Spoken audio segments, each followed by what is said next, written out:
Halo semuanya, selamat datang kembali di channel ini. Jumpa lagi dengan saya Piki Himpong. Semoga kalian semua selalu dalam keadaan yang sehat. Dan tanpa perlu banyak basa-basi, kita akan segera membahas cuplikan video terkait dengan berita politik yang jadi perbincangan hari ini. Mantap Bang Hotman menyala abangku gasken. BTW kira-kira hayo siapa coba tebak. Apa ini? Ada apa ini, Pak? Pesan dari Pak Prabowo tadi bahwa jangan ada yang coba-coba mengadu domba saya dengan Jokowi. Yes. Jangan berharap, jangan ada yang mengadu domba saya dengan Jokowi. Itu tidak mungkin katanya. Sahabat Ada sejati beberapa loh. oknum yang berusaha. Ada beberapa oknum yang berusaha menggagalkan pemilu. Itu adalah oknum-oknum yang oknumnya terlibat KKN dan atau keluarganya dan akan diproses dalam waktu dekat. Siapa tuh, Pak? Intinya. Siapa tuh? Jangan ada yang berharap bermimpi mengadu domba saya dengan Jokowi, itu pesan beliau. Nah ini dia nih dengan Tidak, Pak, bingkisan. tuh lihat teman nih.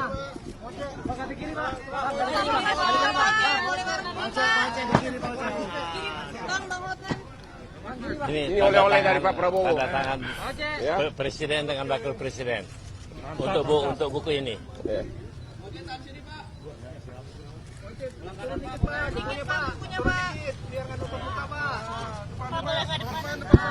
Pasti para lawyer ini dengan rasa bangga bisa memenangkan persidangan ya.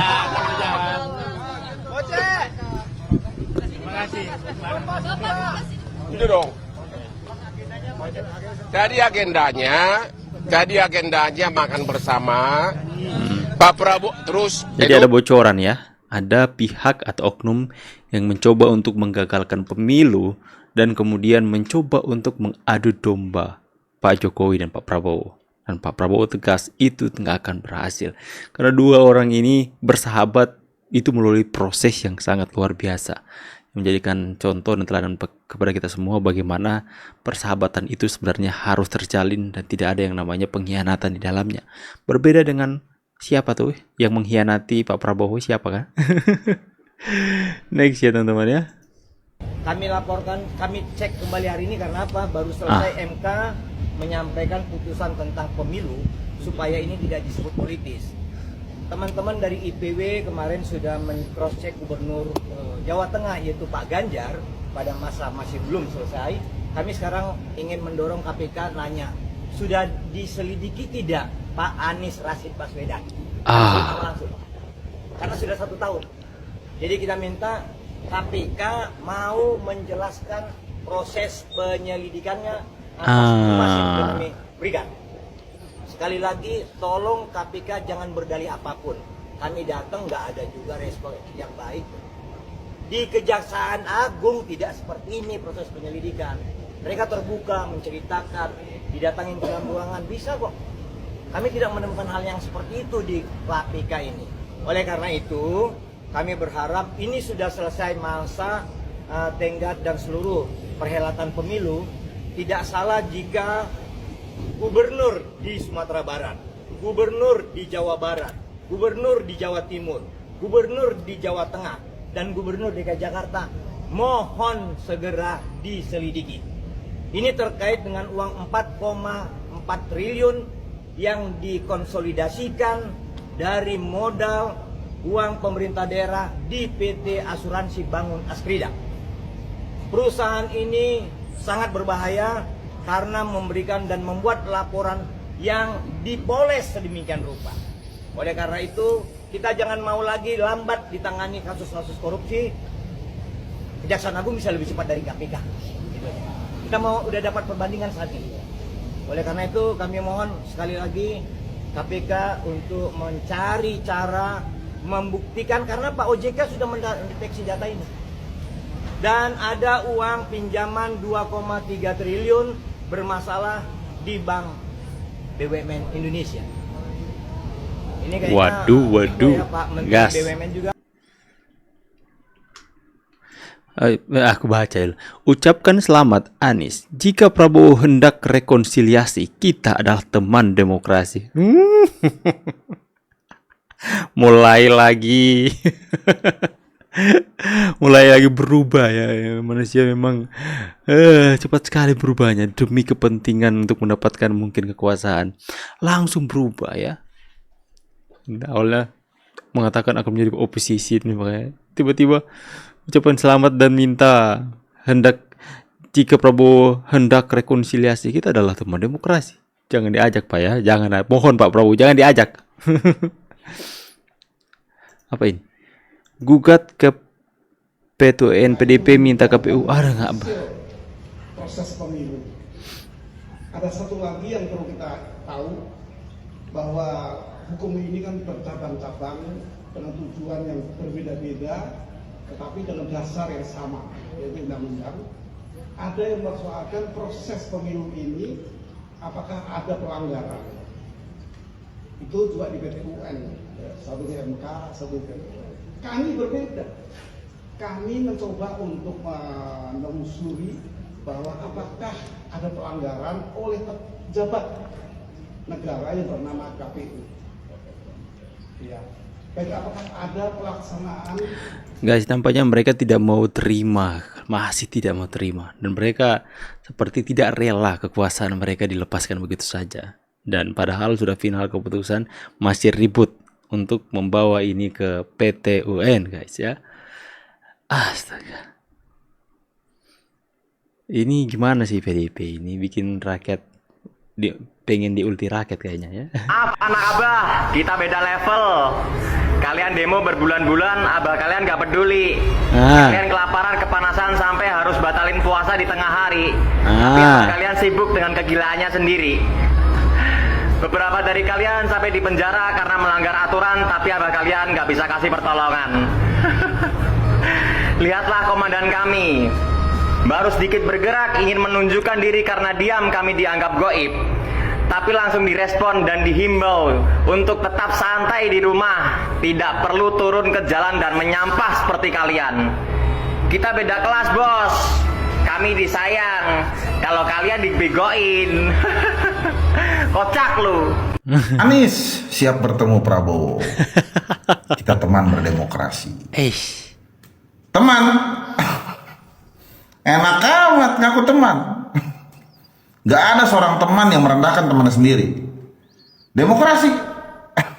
Masih terngiang-ngiang nih di kepala saya nih. Anda memberikan nilai 11 dari 100. Kalau memang mau kerjaan dari seorang Pak Prabowo Subianto, kalau memang Anda ingin mendapatkan kursi, harusnya kemarin pada saat hari yang fitri, habis lebaran Anda datangin rumah Prabowo. Mungkin separuh ya dari pendukung 02 akan terketuk pintu hatinya. Oh, Anies Baswedan silaturahmi ke Pak Jokowi, ke Pak Prabowo.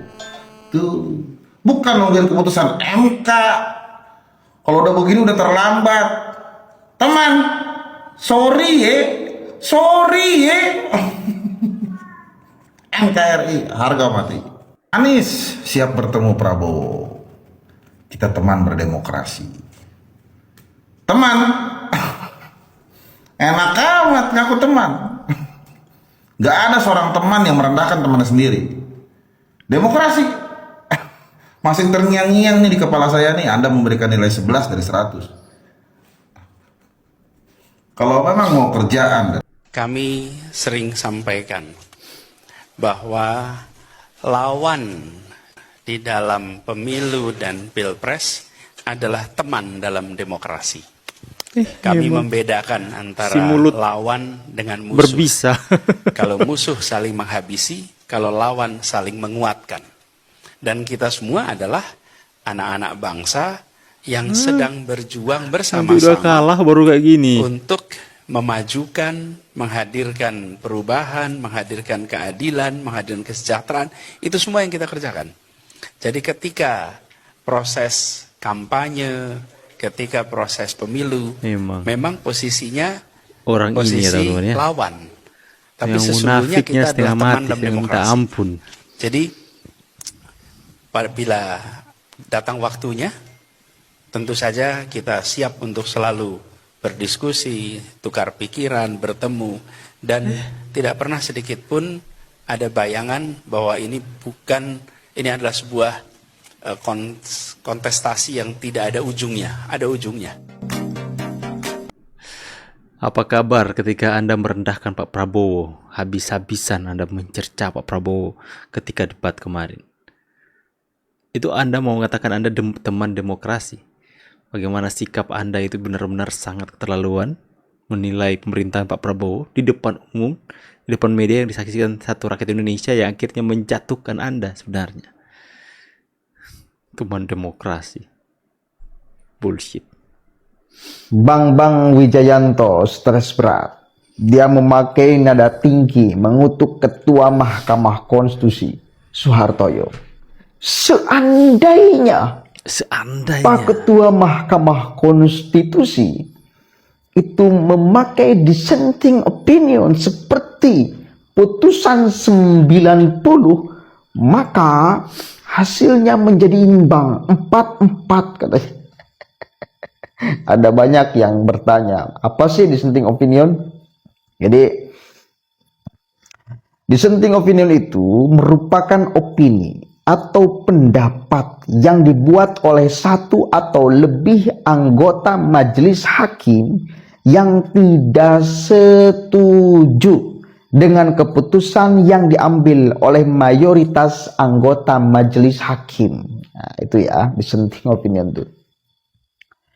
Nah, coba kita lihat dulu nih si Bambang Wijayanto. Teman-teman masih mau dengar emang? Bukannya udah mabok tadi dengerin yang sebelumnya. Baik, saya akan memulai dengan hal-hal yang belum diungkapkan. Bagian pertama gini, saya bikin asumsi dulu.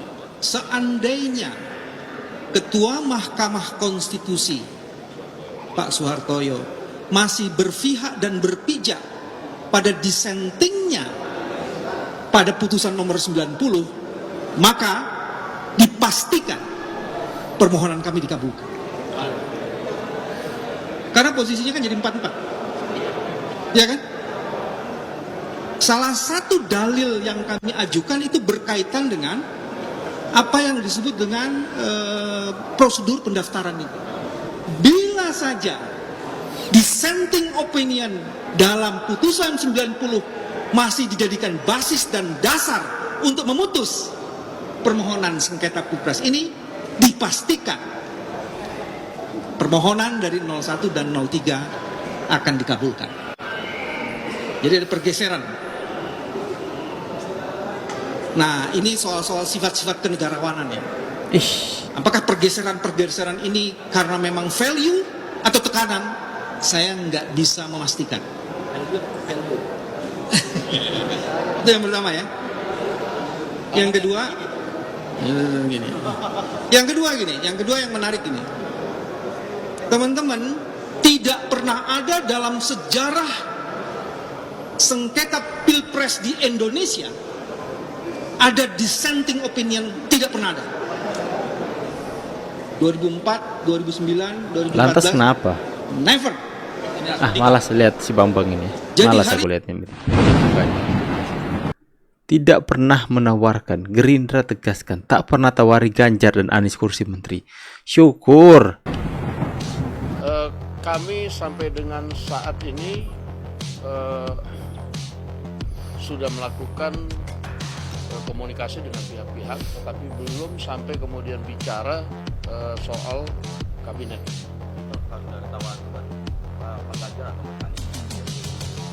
Kalau untuk itu confirm, kami tidak pernah atau belum pernah menawarkan kepada Pak Ganjar maupun Pak Anies soal kursi di kabinet. Bahwa kemudian ada berita-berita yang kemudian disampaikan itu tidak. Janganlah.